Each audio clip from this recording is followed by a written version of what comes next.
My husband told me he was heading to Toronto for a 2-year work assignment.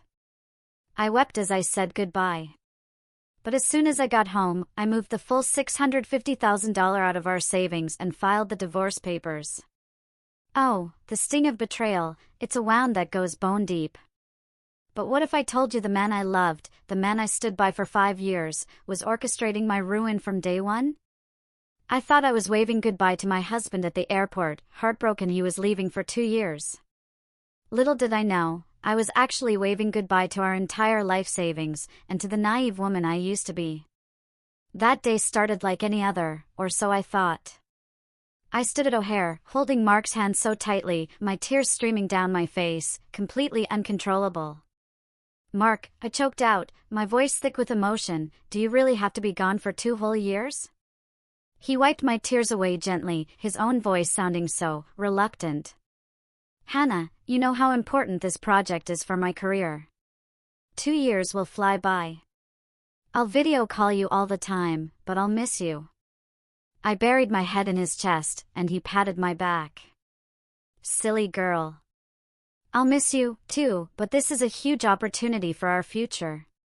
When I come back, we'll have enough money to finally put a down payment on a house in a good neighborhood." The boarding announcement cut through the air, sharp and final. Mark kissed my forehead deeply. "Wait for me." I stood there, frozen, watching his back disappear through the security checkpoint until my vision blurred completely with tears. Travelers rushed past, oblivious, no one noticing the weeping woman in the corner. I wiped my eyes, took a deep breath, and turned to leave. In the Uber, I leaned against the window, watching the familiar Chicago streets blur. The driver caught my eye in the rearview mirror. "Seeing someone off?" he asked. I just nodded. "Seeing you so upset, must be a boyfriend or a husband." "My husband," I whispered. He sighed. "It's tough for young couples these days, having to live apart for work. But don't you worry, a good man always comes back." I managed a faint, empty smile. The car pulled up to our condo in Lincoln Park. I paid, stepped out, and walked into the home Mark and I shared. The empty apartment echoed with my footsteps. I stood in the entryway, looking at the pair of slippers he'd left by the door, and a bitter, hollow laugh escaped my lips. I kicked off my heels, walked barefoot into the living room, and sank onto the sofa. Pulling my phone from my purse, I opened my banking app. Our joint account balance stared back at me, $650,482.17. Every single penny of our life savings, the fruit of 5 years of marriage.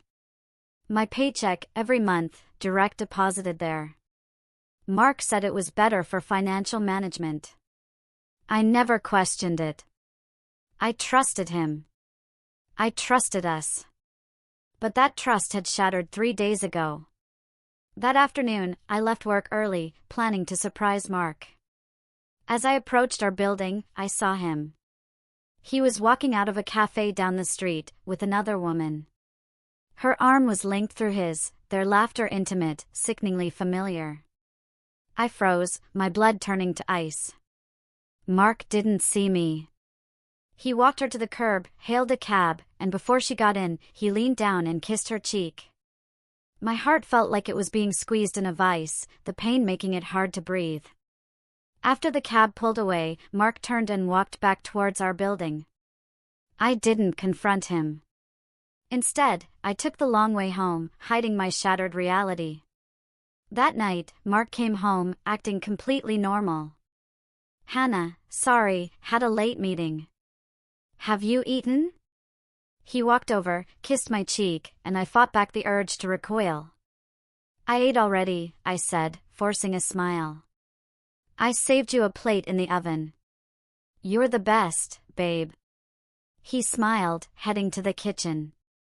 I sat in the living room, watching his back, and in that moment, he felt like a complete stranger. After dinner, as if it were an afterthought, he dropped the bombshell.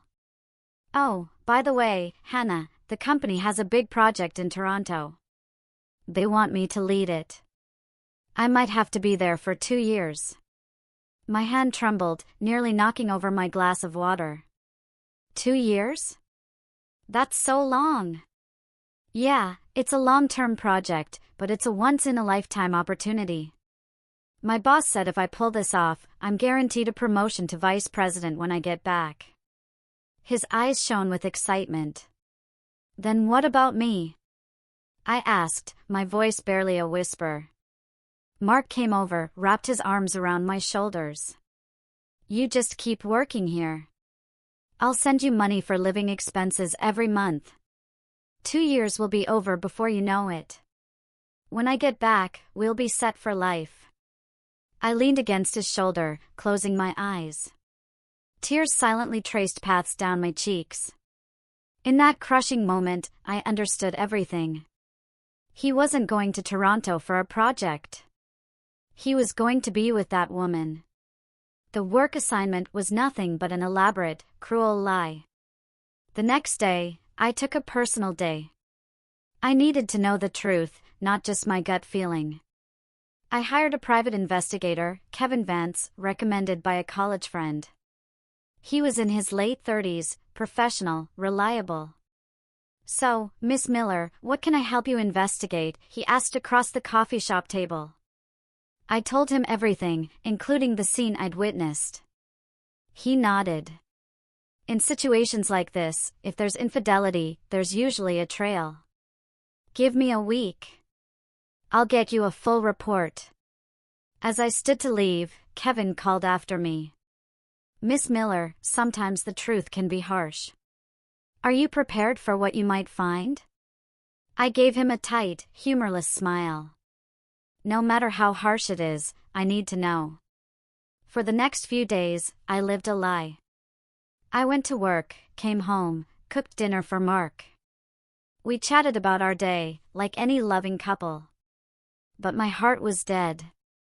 Mark was busy preparing for his trip, flights, packing, visa. He was completely absorbed in the excitement of his new life, utterly oblivious to my changed demeanor, the cold fury simmering beneath my surface. A week later, Kevin met me again. He handed me a large manila envelope. Miss Miller, here's the report. I took a deep breath, opened it. Inside was a thick stack of photos and documents. Every single picture was a fresh knife in my heart. Mark and the woman, holding hands, shopping on Michigan Avenue. Mark and the woman checking into the Thompson Hotel. Mark and the woman dining intimately at a high-end restaurant. My hands were shaking. Kevin's voice seemed to come from a distance. Her name is Claire Sutton. She's the new director of marketing at your husband's company. They started seeing each other 3 months ago. According to my investigation, your husband is indeed going to Toronto, but not for a business trip. He and Miss Sutton are immigrating. He's already purchased a condo there, and the down payment was made with money from your joint account. The world spun around me. Are you all right? Can I get you some water? Kevin asked, concerned. I waved a hand, forcing myself to calm down, to continue reading. The file included screenshots of their text messages. Claire, just a little longer. Once I get Hannah settled, we can finally be together in the open. Mark, I'm waiting for you, darling. Besides, you've already moved most of the money from the joint account. She's just a woman. What can she do? Claire, that's true. Her entire salary has gone into that account for years. I've been investing it. She has very little personal savings. She won't be able to do much of anything after the divorce. Mark, so when are you going to break it to her? Claire, no need. I'll go to Toronto first. After 6 months, I'll tell her I met someone else there and want a divorce. That way, she won't make a scene. Since I'm the one initiating it, she'll look petty if she fights it. Mark, you've thought of everything. So, when do we start decorating our place in Toronto? Claire, as soon as I get there, don't worry. We're going to have a wonderful life. I closed the file, shut my eyes, and took a long, deep breath. 5 years of marriage. It was all a meticulously planned scam. Miss Miller, what do you plan to do? Kevin asked, handing me a glass of water. I opened my eyes. My gaze was firm now. Cold. I'm going to transfer every penny out of that joint account. Is that legal? He asked. It's a joint account. I have the right to access the funds, I said with a cold laugh. Besides, most of that money came from my salary. He thinks I'm a fool who will just sit here and wait for him to come back and dump me. He's dreaming. Kevin nodded. I understand. If you need legal assistance, I can recommend an excellent lawyer. Thank you. I do. Leaving the coffee shop, I didn't go home. I went straight to the bank. The teller looked surprised at the amount I wanted to transfer. Ma'am, this is a substantial sum. Are you sure you want to transfer the entire balance? I'm sure. To my personal account. Okay. Please enter your PIN. I typed in the numbers and watched the screen flash. Transfer successful. A wave of profound, exquisite relief washed over me. $650,000, all in my personal account. It was what I deserved. It was my blood, sweat, and tears from the last 5 years. When I got home, Mark wasn't back yet. I sat on the sofa and began to piece together the last 5 years. We met through a mutual friend. I had just graduated, working as a copywriter. Mark was 3 years older, already a project manager. He was mature, stable, charming.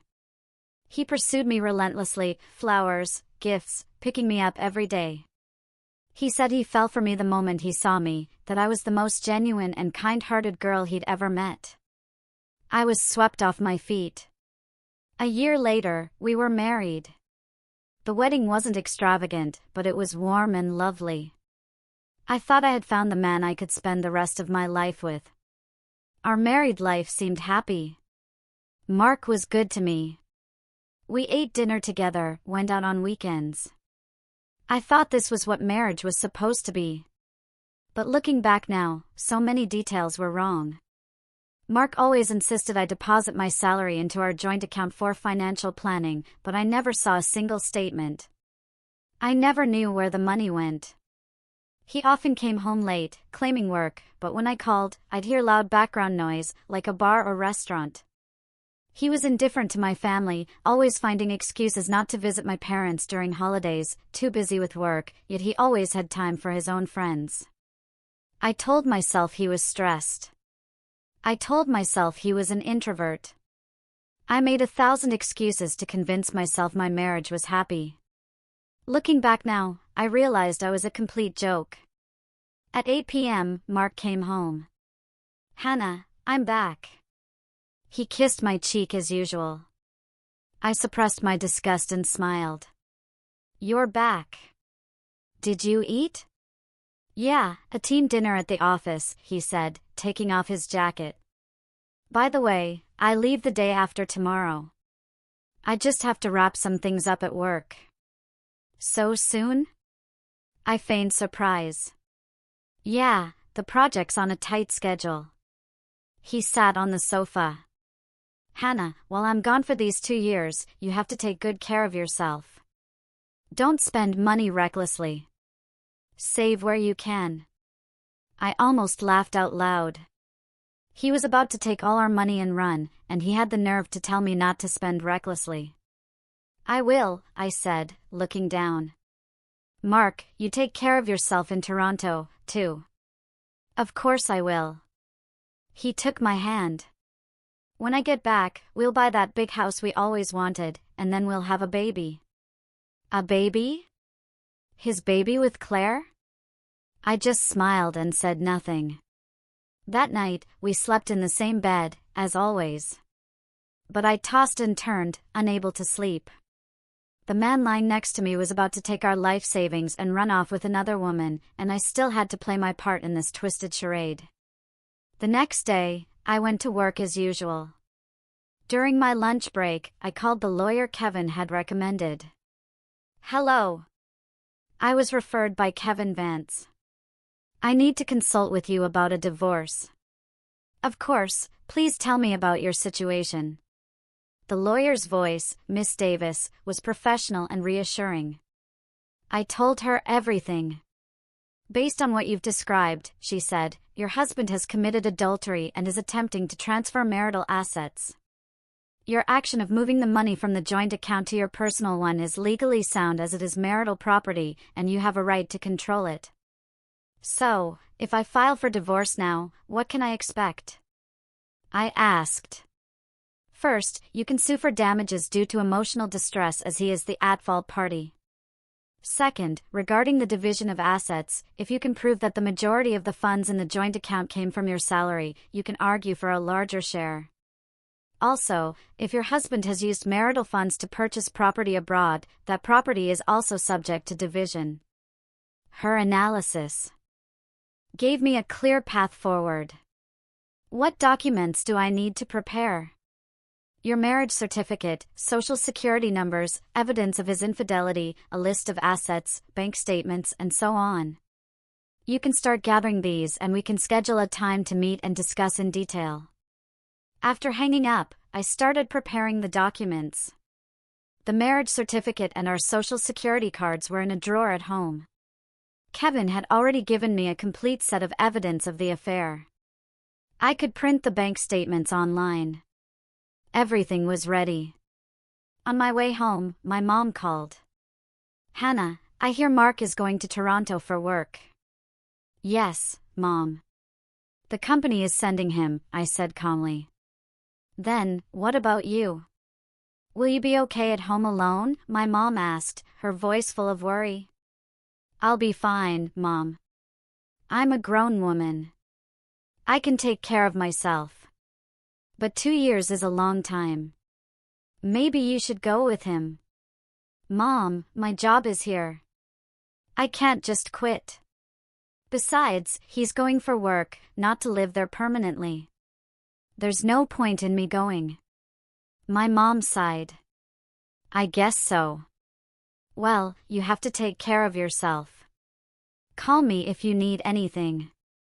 I will, Mom. After hanging up, I smiled bitterly. I couldn't imagine how heartbroken my mom would be if she knew I was about to get divorced. But I had no regrets. It was better to end a loveless marriage than to suffer in it. When I got home, Mark was packing. A large suitcase filled with clothes and toiletries.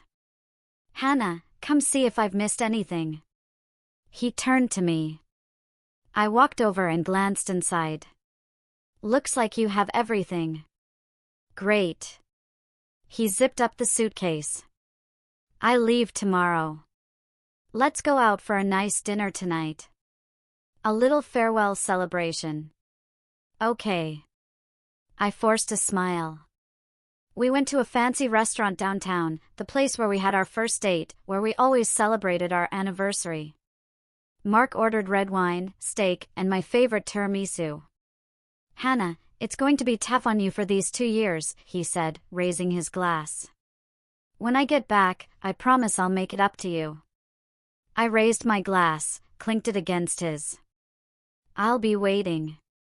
The wine was bittersweet, just like our marriage. Sweet on the surface, but bitter underneath.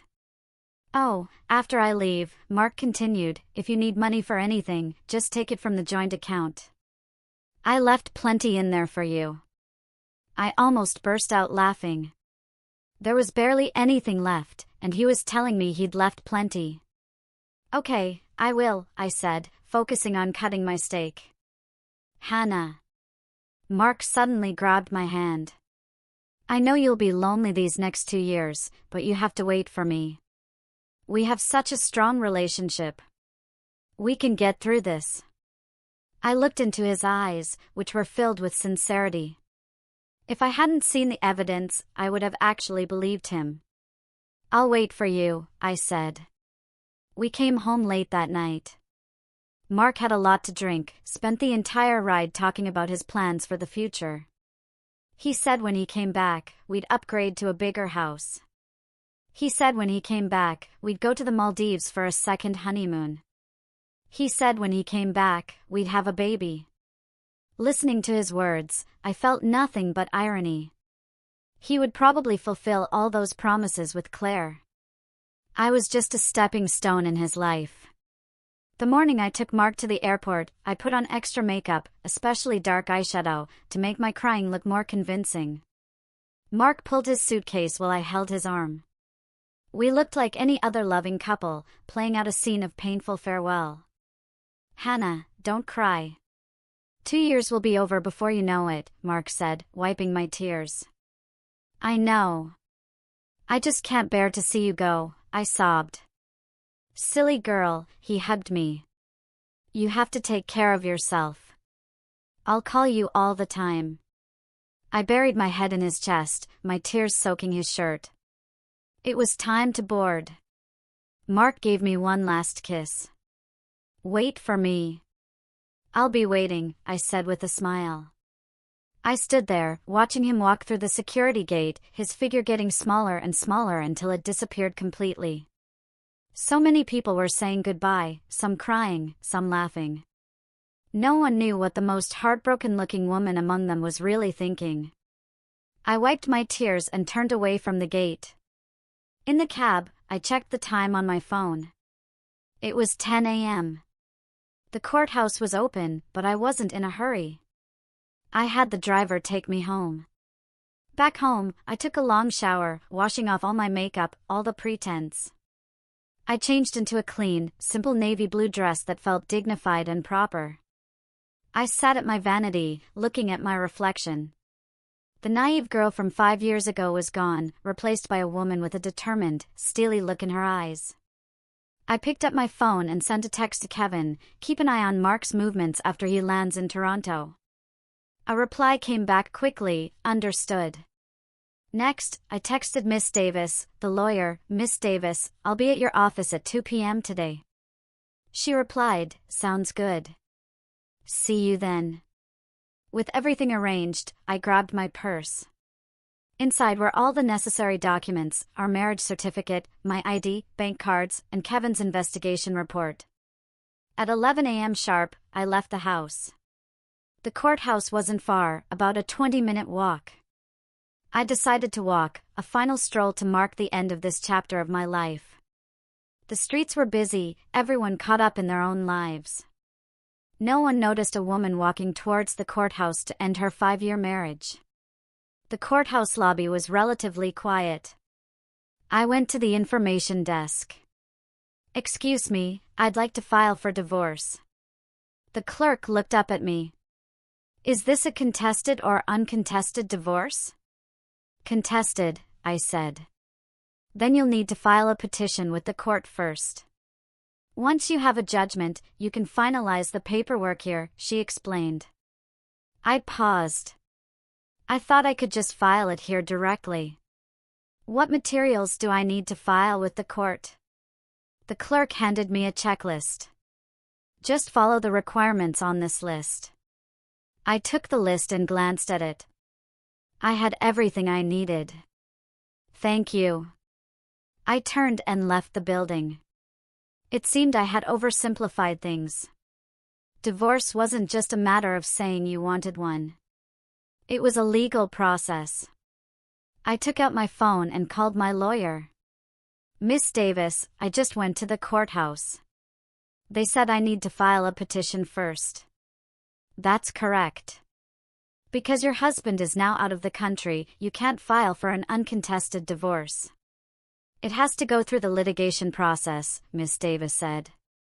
"Come to my office this afternoon and we'll go over the strategy." "Okay." After hanging up, I stood outside the courthouse, watching people come and go.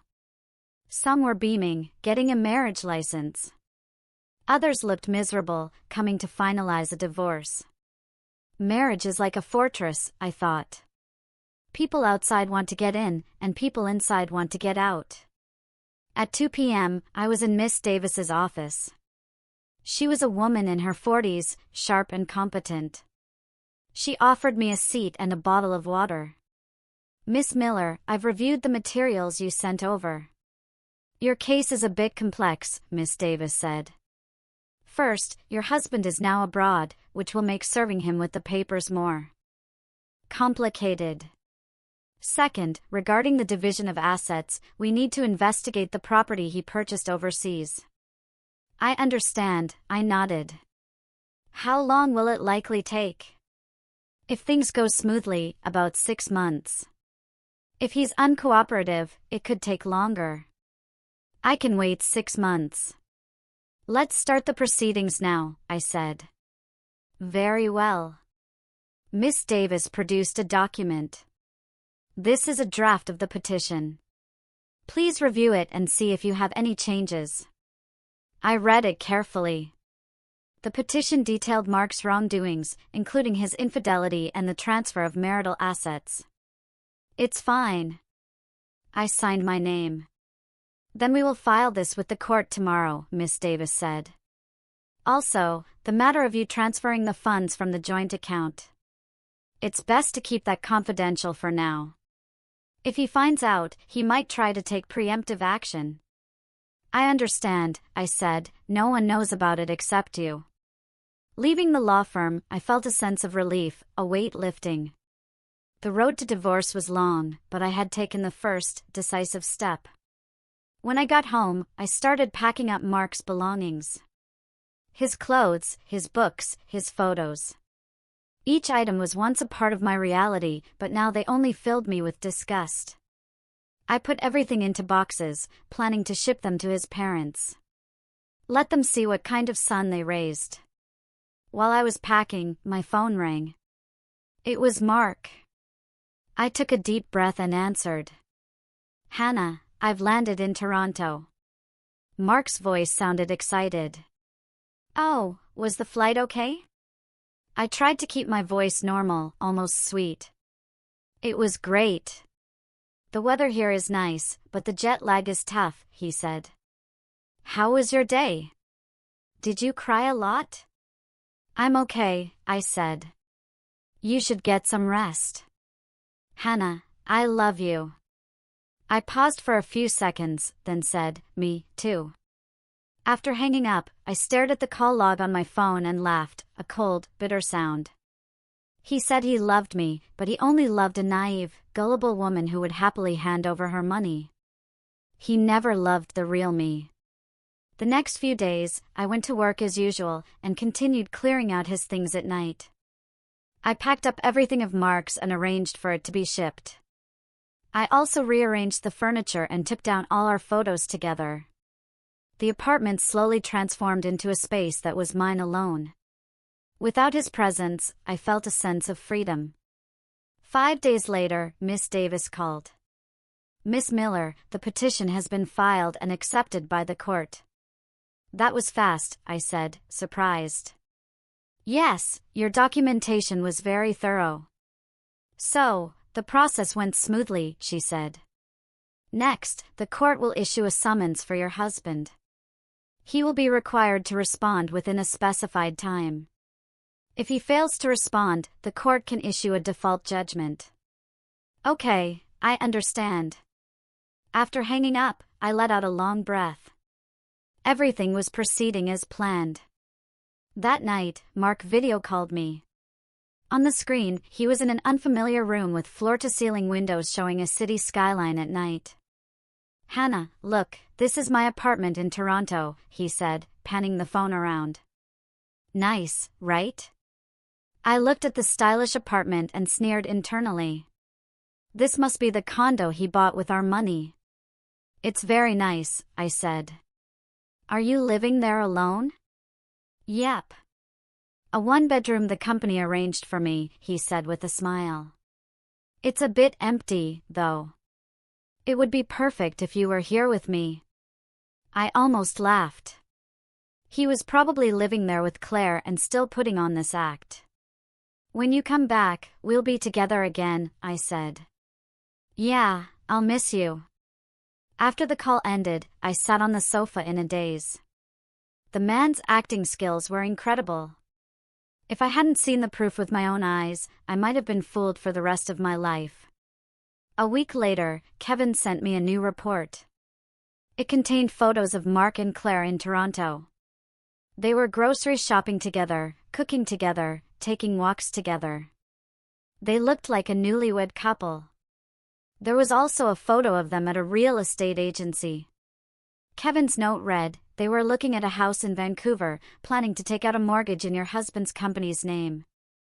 I saved all the photos as new evidence. When Miss Davis saw them, she said, "With these, we can file a motion to freeze his assets to prevent him from transferring more property." "Please do," I said.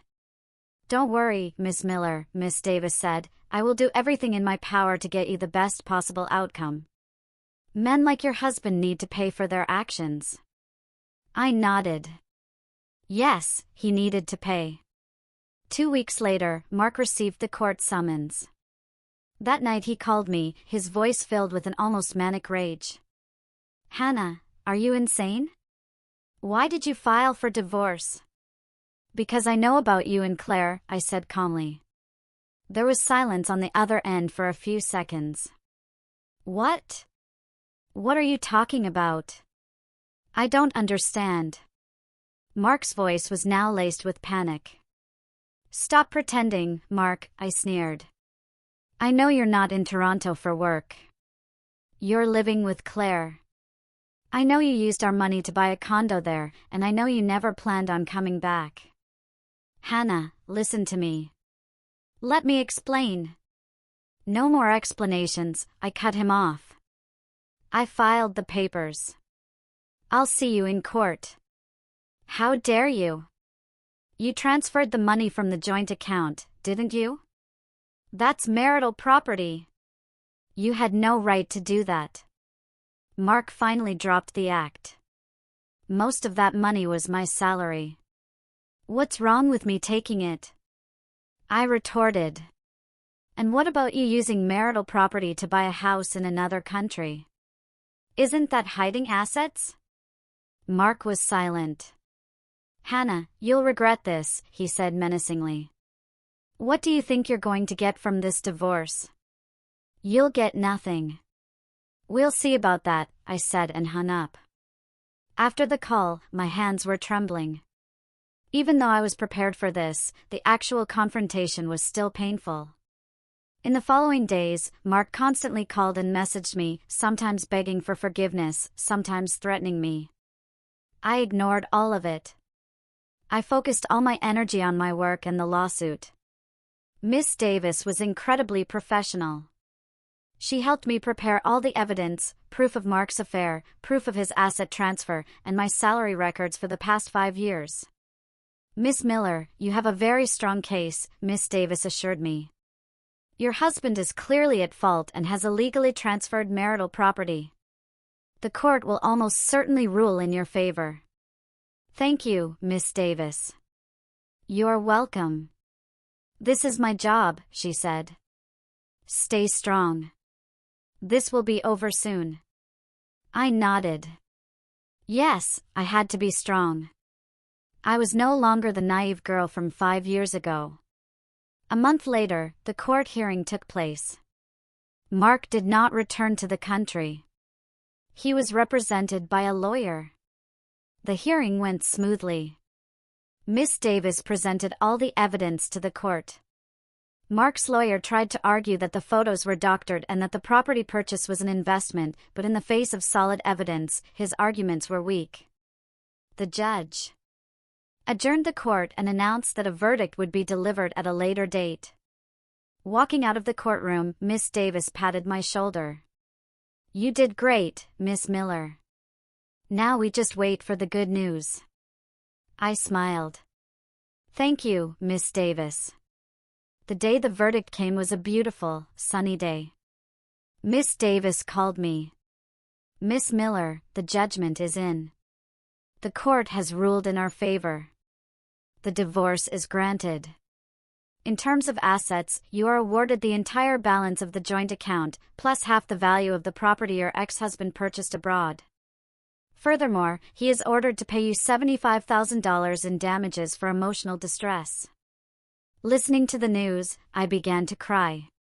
Not out of joy, but out of profound relief. I was finally free. "Thank you, Miss Davis." "Thank you so much," I said through my tears. "You're welcome.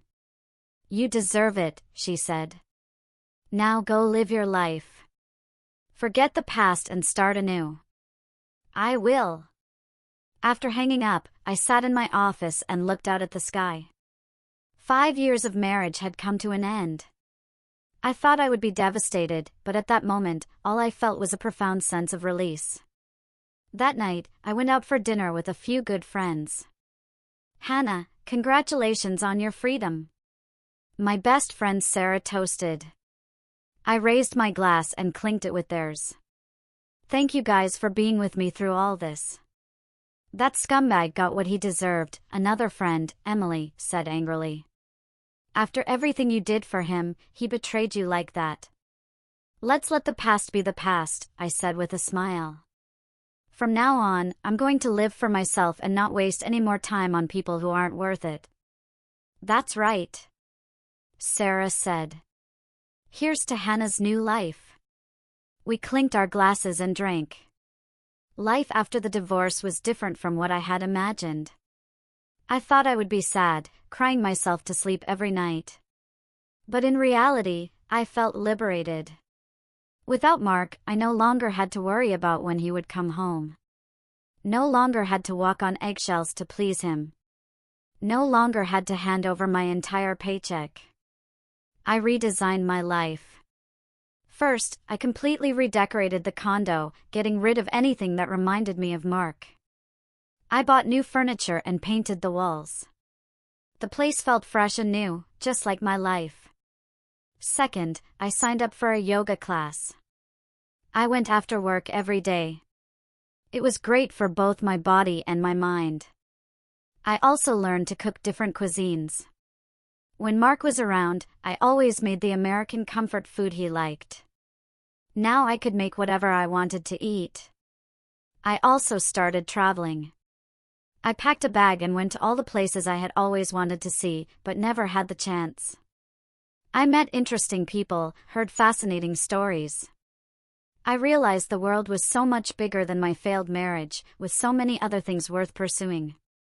6 months later, Mark's mother found me. "Hannah, can you please forgive Mark?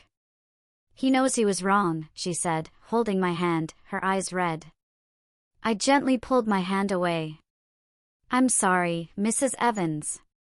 I can't." "But you were married for 5 years. You had such a deep connection. How can you just end it like this?" she pleaded. "A relationship can't be sustained by one person's effort alone," I said calmly. "Mark cheated on me. That's a fact. He was just confused for a moment. He was seduced by that harlot," she said, agitated. "He's already broken up with her. He wants to come back to you." I laughed coldly. "He broke up with her. Is that because the court ordered him to pay me, and now he's broke?" Her face paled. "I know you're hurting, and I know you pity your son," I said.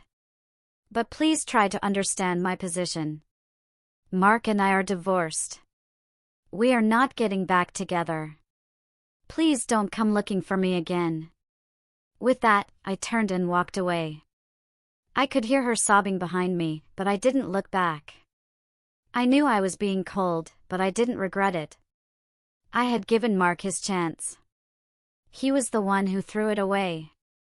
A few months later, I met a man at work named Ben Carter. He was the new manager in the marketing department, a couple of years older than me, mature, stable, and very charming. We got to know each other through a work project. He was very kind to me, often helping me with work-related issues. One day, he asked me out to dinner. "Hannah, I heard you're divorced," he said straightforwardly. I was a bit taken aback, but nodded. "Yes." "Are you seeing anyone now?" he asked, looking directly into my eyes. I shook my head. "No." "Then can I have the chance to ask you out?" he said earnestly. "I know this might be too soon, but I really like you." I like your independence, your strength, your kindness. I want to take care of you, protect you, and give you a warm home. I looked into his sincere eyes and felt a stir in my heart. But I still shook my head. I'm sorry, Ben. I'm not ready for a new relationship right now. I understand, he said. Then I'll wait. No matter how long it takes, I'll wait. That night, I went home and sat on my balcony looking at the stars. Maybe one day I would believe in love again, but for now, I just wanted to love myself. A year later, the court judgment was enforced. Mark paid the damages and transferred the cash equivalent of his half of the Toronto property to me. With the $650,000 from the joint account, I now had nearly $1 million in savings. It was more than enough to live a comfortable life. I used some of the money to open a small coffee shop just downstairs from my building. It wasn't big, but it was cozy and welcoming. Every morning, I would brew coffee for my customers. In the afternoons, I would sit by the window, read a book, and enjoy the sun. Life became simple and beautiful. One day, Sarah came to my coffee shop. "Hannah, you look genuinely happy now," she said. "Do I?" I smiled. "I feel it, too." "Do you ever regret it?" she asked suddenly. I thought for a moment and shook my head. No regrets. That marriage brought me a lot of pain, but it also made me grow. I learned to protect myself, to not trust blindly, and most importantly, to love myself. Will you ever trust in love again? I looked at the sunlight streaming through the window and smiled. Yes, but next time I'll be more cautious, more rational. I'll never again give up myself for the sake of love. Sarah nodded in approval. You've changed for the better. Yes, I had changed. I was no longer the naive, easily deceived girl. I had become an independent, strong woman who knew what she wanted. 2 years later, one afternoon, a familiar figure walked into my coffee shop. It was Mark. He looked haggard, with streaks of gray in his hair. Hannah, he said my name, his voice weak, almost a whisper. I looked at him calmly. What are you doing here? I wanted to apologize, he said. I'm sorry for everything. I didn't say anything, just looked at him. I know I did a lot of terrible things. I hurt you, he continued. I regret it so much now, but I know it's too late. I just wanted to tell you I'm sorry. Okay, I heard you, I said. Is there anything else? Mark was taken aback. He shook his head. Then please leave, I said, pointing to the door. He looked at me, his eyes filled with bitterness. Hannah, do you really not hate me at all? I thought for a moment. I used to hate you. I hated you so much. I wanted revenge. But I don't hate you anymore. I realized hating someone is exhausting. You're not worth it. Are you happy now? He asked. Very happy, I smiled. Happier than I ever was with you. That sentence was like a dagger to his heart. He gave a bitter laugh, turned, and left the coffee shop. Watching his retreating back, I suddenly realized that the man I once loved so desperately was now just a stranger to me. Time is a wonderful thing. It heals all wounds. Now my days are full and peaceful. I wake up, practice yoga for an hour, then make myself a leisurely breakfast. At 9 a.m., I open the coffee shop. For lunch, I'll make something simple like pasta or a sandwich. In the afternoon, if it's not busy, I'll sit by the window and read. I've recently gotten into psychology, and it's fascinating. In the evenings, I'll meet friends for dinner or watch a movie at home. On weekends, I go hiking in the nearby state parks or visit the Art Institute. Life is quiet, but it's beautiful. Most importantly, I found myself again. I don't need to depend on anyone. I can live my life independently and face the world on my own terms. 6 months ago, Ben asked me out again. Hannah, I've waited 2 years for you, he said. I know you've been through a lot, and I'm not rushing you, but I want you to know that I'm still here, waiting. In that moment, I felt that maybe I could give him a chance. Ben, I said, I'm willing to try. He was ecstatic, hugged me tightly. Really? Really? I smiled. But I have to be honest. I'm not sure if I love you yet. I'm just willing to give us a chance. That's enough. That's more than enough, he said. I'll show you with my actions that I'm worthy of your love. We've been together for 3 months now. He's wonderful to me, gentle, considerate, and supportive. He respects my opinions, supports my career, and never pressures me into doing anything I don't want to do. Being with him feels comfortable and liberating. Maybe this is what real love is supposed to feel like. Not a whirlwind of passion, but a steady stream. Not possession, but respect. Not confinement, but freedom. I don't know what our future holds, but I'm willing to try because I believe that as long as I love myself enough, I'm independent enough and strong enough, I won't be hurt again. A few days ago, I got a message from an old acquaintance who knew Mark. He said Mark and Claire had broken up. She left him when she found out he was broke. He's now alone in Toronto, struggling to make ends meet. He asked if I could lend him some money to get through this tough time.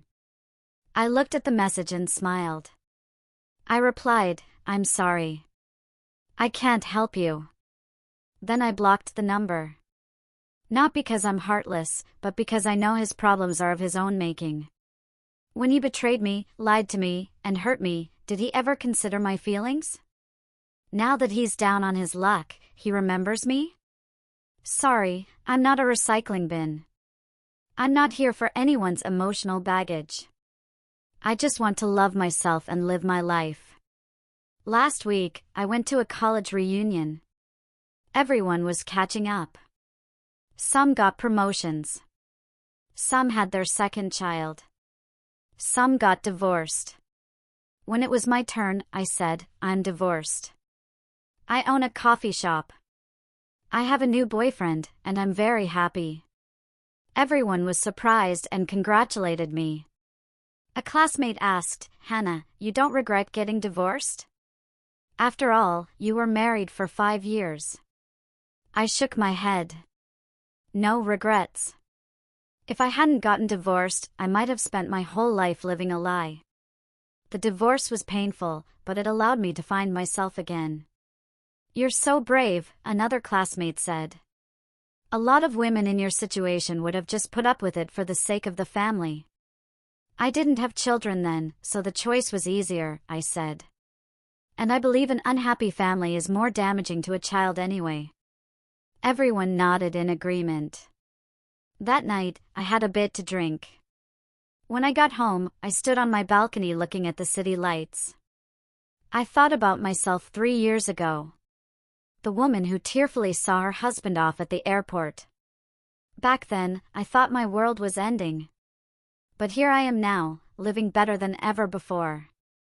I proved that a woman doesn't need anyone to live a wonderful life. Today, a special customer came into the coffee shop. She was a young girl, probably in her early 20s. She ordered a latte and sat in a corner, quietly crying. I walked over and gently asked, Do you need a tissue? She looked up, her eyes red. Thank you. I handed her a tissue and sat down across from her. If you don't mind, would you like to talk about it? She hesitated for a moment, then nodded. It turned out she had just found out her boyfriend was cheating on her. She didn't know what to do. Forgive him or break up. He said it was a one-time mistake, that he still loves me, the girl said. But I feel so hurt, so confused. Looking at her, I remembered myself 3 years ago. Listen to me, I said earnestly. There's no such thing as just once when it comes to cheating. It's either 0 times or countless times. If you forgive him this time, he'll do it again. And someone who truly loves you would never hurt you like this. But we've been together for 3 years. I don't want to throw it all away, the girl cried. 3 years is a long time, I said. But if that relationship is causing you pain, it's not worth holding on to. You have to learn to love yourself, to respect yourself. Don't waste your youth on someone who doesn't deserve it. The girl looked at me, tears glistening in her eyes. You're right. I know what I have to do. I smiled. Good for you. You'll meet someone better. Watching her walk away, I suddenly felt that my experience could help others. Perhaps that's the meaning of pain. It makes us grow, and it enables us to help others grow, too. 3 months later, one evening, I was closing out the register at the coffee shop when my phone rang. It was an unknown number. I answered, and a woman's voice said, "Am I speaking with Miss Hannah Miller?" "Yes, this is she." "This is Officer Chen from the Toronto Police Service," she said. "We need to inform you of a situation regarding your ex-husband, Mr. Mark Evans." My heart skipped a beat. "What's wrong?" "Mr. Evans has been arrested for investment fraud and embezzlement," the officer said. "According to our investigation, he has been running a Ponzi scheme for several years, with the total amount involved exceeding 20 million Canadian dollars. I was stunned. Furthermore, the officer continued, before his arrest, he left a letter to be delivered to you. A letter? In the letter, he states that a portion of the money he used to purchase the property in Canada came from these illegal funds. The Crown is now seizing these assets, which may involve you. My hand holding the phone started to tremble. Also, the officer paused. Mr. Evans stated that he never loved you, that he married you solely for. The voice on the other end kept talking, but I couldn't hear it anymore. I looked at my phone screen and saw another call coming in. The caller ID said, Ben. I hesitated for a second. Told the officer, I understand, and hung up. But just as I was about to answer Ben's call, the door to the coffee shop burst open. A strange man rushed in and stared at me. Hannah Miller. I'm one of Mark Evans's creditors. You have to pay back his debt. I looked at the strange man before me, forcing myself to remain calm. The few remaining customers in the shop were startled by the sudden intrusion. Sir, please calm down, I said, my voice as steady as I could make it. Mark and I are divorced. His debts are not my responsibility. Not your responsibility? The man scoffed. You were his wife. Don't you know about marital debt? Mark owes me $5 million. You have to pay it back. I need to see a promissory note, I said, and proof that this debt was incurred during our marriage and was used for our shared living expenses. Otherwise, I have no obligation to repay this debt. The man was taken aback, clearly not expecting this response. Just then, Ben rushed in. He must have been worried when I didn't answer his call. Hannah, are you okay? He said, stepping in front of me to shield me from the man. Sir, whatever the issue is, we can discuss it calmly. Who are you? The man asked, his eyes narrowing. I'm Hannah's boyfriend, Ben said. Regarding the debt you mentioned, we can resolve it through legal channels. If you continue to cause a scene, I will call the police. The man looked at us, then at the other customers in the shop. Finally, he snorted. Fine, we'll see you in court. He turned and left. Ben closed the door and wrapped his arms around me. You must have been terrified. I leaned into his embrace, my heart pounding. I had put on a brave face, but I was actually scared. I'm so glad you're here, I whispered. Silly girl, I told you I would protect you, he said, gently patting my back. What was that about a debt? I told him about the phone call from the police. After listening, Ben's brows furrowed. That bastard, Mark. What else has he done? I had no idea. I sighed. I thought after the divorce, I would be done with him. I never expected all this. Don't worry, Ben said. I'll go with you to see your lawyer tomorrow. You're divorced, and your assets have been legally divided. His criminal activities and debts in Canada have nothing to do with you. I nodded, but a sense of unease still lingered. That night, I couldn't sleep. The police officer's words echoed in my mind. Mr. Evans stated that he never loved you, that he married you solely for what? To steal my money? Or was there another, deeper motive? I suddenly realized that from the very beginning, I might have been just a pawn in his elaborate game. The next day, Ben accompanied me to see Miss Davis.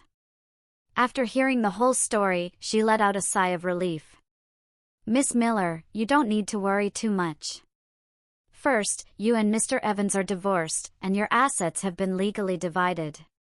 Second, according to marital law, any debt incurred by one spouse in their own name that is not for the family's daily needs is not considered joint marital debt, unless the creditor can prove that the debt was used for shared living, shared business, or was based on the mutual consent of both spouses. What about the $5 million that man mentioned? I asked. He needs to provide evidence that the debt was incurred during your marriage and was used for your shared life, Miss Davis said. From his reaction, he probably can't produce such evidence. And what about what the police said, that some of the money Mark used to buy the condo in Canada was from his illegal activities? That property was already divided in the divorce settlement, with half awarded to you. Correct? Miss Davis said, reviewing the previous judgment.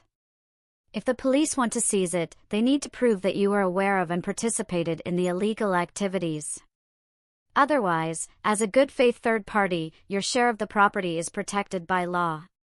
Hearing this, I finally felt a sense of relief. But Miss Davis added, however, you should still be prepared. Mr. Evans's case is quite serious, and there may be other creditors who will come looking for you. I suggest you keep all your documents, including the divorce decree and property settlement agreement. If anyone harasses you, call the police immediately. I nodded. I understand. Thank you, Miss Davis. Walking out of the law firm, Ben held my hand. Don't be afraid.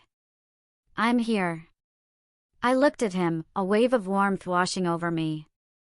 In the following weeks, more people came to my door claiming to be Mark's creditors.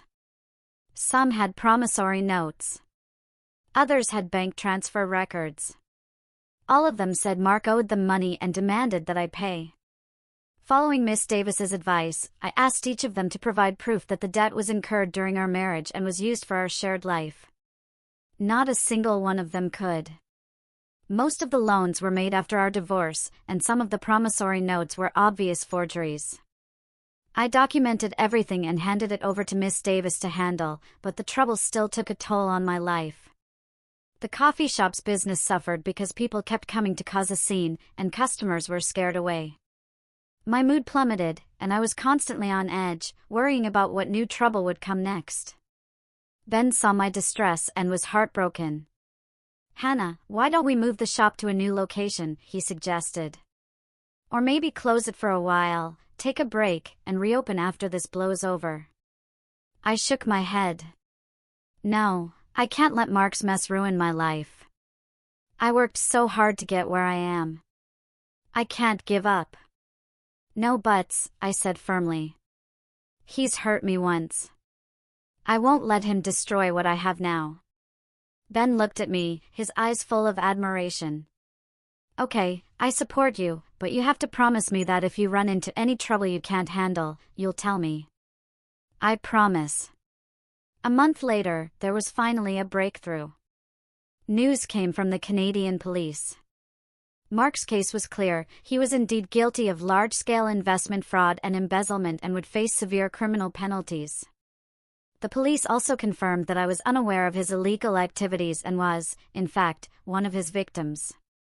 Therefore, the assets awarded to me in the divorce settlement would not be seized. Hearing this news, I finally breathed a sigh of relief. Miss Davis also resolved the issues with the creditors through legal proceedings. All the debts were confirmed as Mark's personal debts and had nothing to do with me. Gradually, the troublemakers stopped coming, and business at the coffee shop returned to normal. My life was finally getting back on track. But I knew this experience had taught me a profound lesson. I thought a divorce would be a clean break, but a person's past always finds ways to affect their present. I needed to be more careful, more vigilant in my life. That night, the Toronto police called me again. "Miss Miller, Mr. Evans would like to say something to you. Are you willing to listen?" I hesitated for a moment. "Okay." Mark's voice came on the line, weak and frail. "Hannah. Go on." "I'm listening," I said calmly. "I'm sorry," he said. "I know I wronged you. I did so many terrible things." I remained silent, waiting for him to continue. "The truth is, I married you with an ulterior motive from the start." Mark's voice was filled with regret. "I saw how naive and kind you were, and I saw your steady income. I wanted to use you to take your money for my investments, for my business." My heart felt like it was being pricked by 1,000 needles. I had suspected it, but hearing him admit it still hurt. "I thought I could succeed," he said. "I thought I could make a lot of money and then give you a better life. But I was wrong. I was too greedy. I shouldn't have gotten involved in illegal fundraising. I shouldn't have cheated so many people." "And what about Claire?" I asked. "Claire? She was a victim, too," Mark said with a bitter laugh. "She thought I was rich. She was with me for the money. When she found out I was a fraud, she left." I closed my eyes and took a deep breath. "Hannah, I know saying sorry is useless now," Mark said. "I just wanted to tell you that during our 5 years together, even though I started with a motive, later on I really did love you, but I was too greedy, too foolish, and I destroyed everything." I opened my eyes and said calmly, "Mark, you know what I hate the most? It's not that you stole my money. It's that you played with my feelings. For 5 years, I treated you as the most important person in my life. I trusted you, depended on you, loved you. And what about you?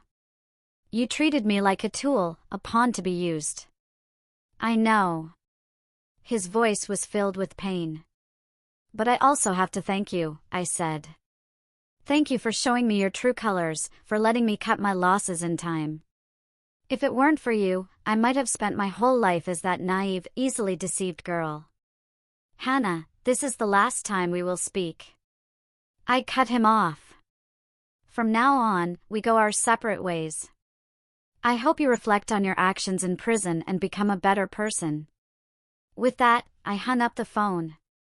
After the call, I sat on the sofa in a daze. Ben came and sat next to me. "Are you still sad?" I shook my head. "Not sad, just a little regretful." "Regretful about what?" "Regretful for those 5 years. Regretful that I once loved someone so unworthy," I said. "But I don't regret the experience. It made me grow. It made me stronger." Ben took my hand. "You know what I admire most about you, Hannah? It's your resilience. You've been through so much pain, but you haven't let it break you. Instead, you've become more independent, more courageous." I looked at him, a wave of warmth spreading through my heart. "Ben, thank you for being by my side through all this," I said. "I don't think I could have gotten through it without you." "Silly girl. We're a couple." "That's what I'm here for," he said. "And I should be thanking you for giving me the chance to take care of you, to love you." That night, we talked for a long time. We talked about the past, the present, and the future. Ben said he wanted to marry me, to give me a home. I told him I was willing, but I needed time. I needed to be sure that he truly loved me, not just pitied me or wanted to save me. He said he understood and that he would wait no matter how long it took. In that moment, I finally understood what true love was. It's not a passionate storm, but a steady, gentle stream. It's not about possession and control, but about respect and understanding. It's not about demanding someone to change for you, but about embracing them for who they are. 6 months later, business at the coffee shop was booming. I hired 2 employees, a recent college graduate named Chloe and a woman in her 40s named Maria. Chloe was a quick learner, and Maria was hardworking and kept the shop spotless. With their help, my life became much easier. I started to have more time for myself. I signed up for a photography class and discovered the joy of capturing life through a lens. I also started writing. I wrote about my experiences and submitted them to several lifestyle magazines. To my surprise, a few of my articles were published, and I received many letters from readers. Many of them had similar experiences, hurt in their marriages, and unsure of what to do. I replied to every letter, encouraging them to be brave, to make their own choices.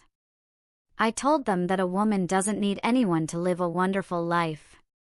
I told them that leaving someone who doesn't love you isn't a failure, but a rebirth. I told them that to find true happiness, you must first learn to love and respect yourself. Last winter, Ben proposed to me. He took me for a walk on the beach. The Chicago winter was cold, the wind biting, but my heart was warm. We walked along the shore, our footprints appearing and disappearing with the waves. "Hannah?" Ben suddenly stopped and turned to me. "I have something to tell you." "What is it?" I asked curiously. He got down on one knee, pulled a small box from his pocket, and opened it to reveal a diamond ring. "Hannah Miller, will you marry me?" he asked, looking into my eyes. "I know you've been through a painful marriage and I know you're afraid, but I want you to know that I'm not Mark. I will spend my whole life loving you, protecting you, and making you happy. I will never lie to you, never betray you, never hurt you. I just want to walk through the rest of my life with you." I looked at him, tears streaming down my face. "Ben," I choked. "If you're not ready, I can wait," he said. "No matter how long, I'll wait." I shook my head and smiled through my tears. "No need to wait. I'm ready." He stood up excitedly, slipped the ring onto my finger, and pulled me into a tight embrace. The wind howled and the waves crashed against the shore. But we held each other like 2 trees intertwined, never to be separated again. Our wedding was simple. We only invited our closest family and friends. No lavish venue, no expensive dress, just the most sincere blessings. My mom held my hand, her eyes filled with tears.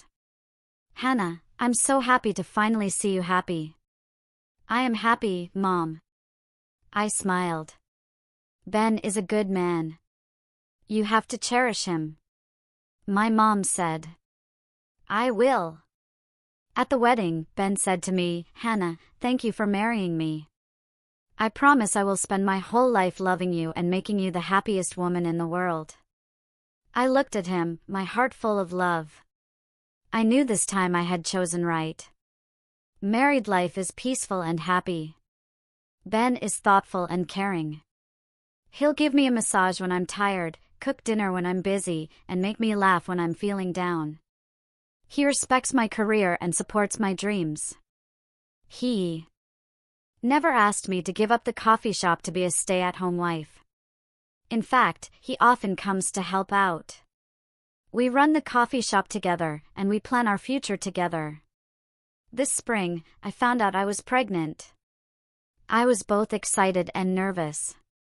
Excited to finally have a child of my own and nervous about whether I could be a good mother. Ben was even more excited than I was. He went for walks with me every day, cooked nutritious meals, and bought a stack of parenting books to study. "Hannah, who do you think the baby will look like?" he'd ask. "Of course, they'll look like you," I'd laugh. "I hope it's a boy, handsome like you." "I hope it's a girl, beautiful like you," he'd say. We dreamed about our future, about our little family. The pregnancy was tough, but I was happy. I knew this child was conceived in love, a symbol of my love with Ben. During my 5th month of pregnancy, I received a special letter. It was from Mark's mother. In the letter, she apologized to me. She said she was sorry for not raising her son well, for causing me so much pain. She also said Mark was behaving well in prison and was working hard to reform himself. She said he wanted her to tell me that he sincerely wished me happiness. Reading the letter, I felt a mix of emotions. I didn't hate his mother. She was a victim too. She raised a son, never expecting him to go down such a dark path.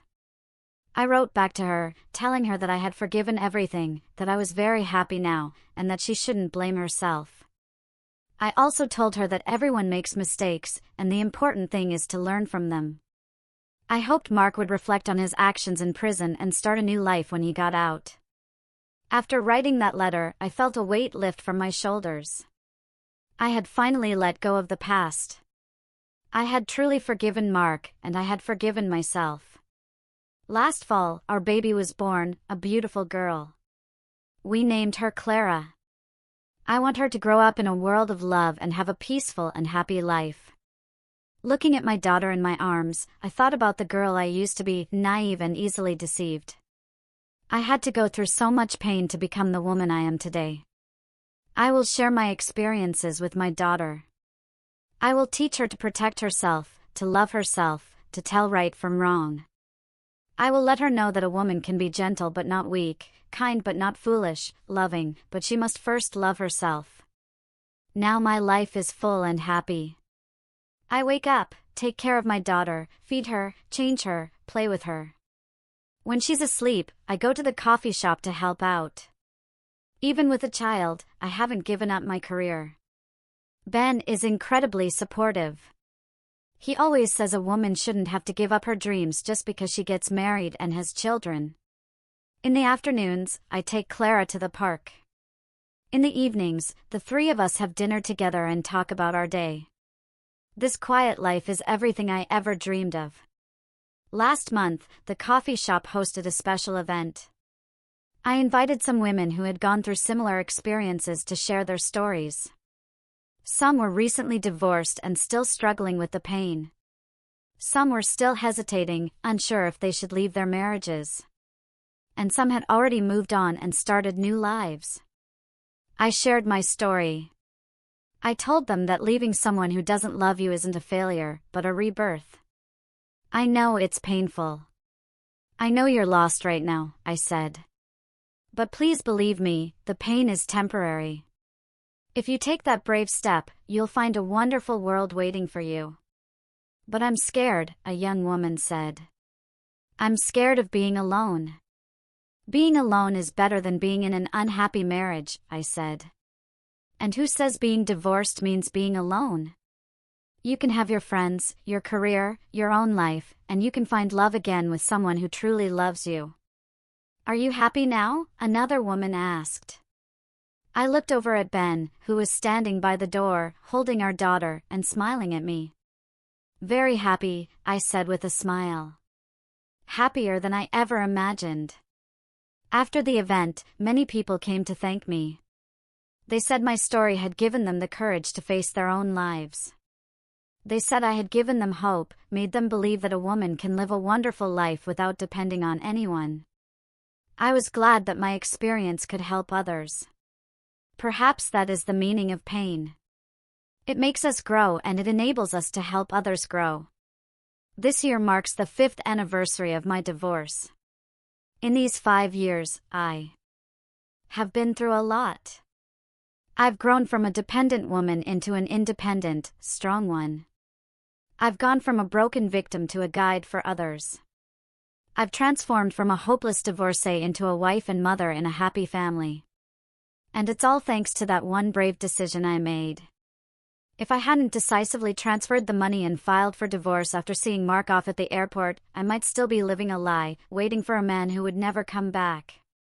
Last week, I attended a seminar on women's independence and growth. The speaker was a well-known female author who shared many stories of female empowerment. Listening to her, I felt deeply moved. I raised my hand to speak. I'd like to share my story, I said. 5 years ago, I got divorced. At the time, everyone said I was foolish, impulsive, that I would regret it. But today, 5 years later, I can proudly say that I have no regrets. Getting divorced was the best decision I ever made. The audience applauded. Divorce allowed me to find myself again, I continued. In my marriage, I lost myself, my dreams, my ability to think independently. I gave everything to my husband, thinking that was love. But I learned that a love where you lose yourself has no foundation. So, I want to tell all the women out there, whether you're single, in a relationship, or married, remember to never lose yourself. You can love someone, but you must first love yourself. You can give to someone but never lose your identity, because only when you are strong and independent can you find true happiness. The room erupted in another round of applause. After the seminar, many people came up to me wanting to hear more of my story. I was happy to share. I hope my experience can help more women learn to love, respect, and protect themselves. Last night, my daughter said, "Mama," for the first time. I cried with joy. I held her close and whispered in my heart, "My baby, Mama will always love you and protect you. I will raise you in a world of love, and you will grow up to be an independent, strong, and kind girl." Ben came over and wrapped his arms around us. "We'll protect her together." I leaned against his shoulder, looking at my daughter in my arms, my heart overflowing with happiness. This is the life I've always wanted, a loving husband, a beautiful daughter, my own career, and my own friends. I no longer need to depend on anyone. I can live my life independently and face the world on my own terms. This story is over. Thank you for listening. Have you ever had a moment where you realized someone you trusted was playing a cruel game with your life? How did you pick up the pieces? I'd love to hear your thoughts and experiences in the comments below.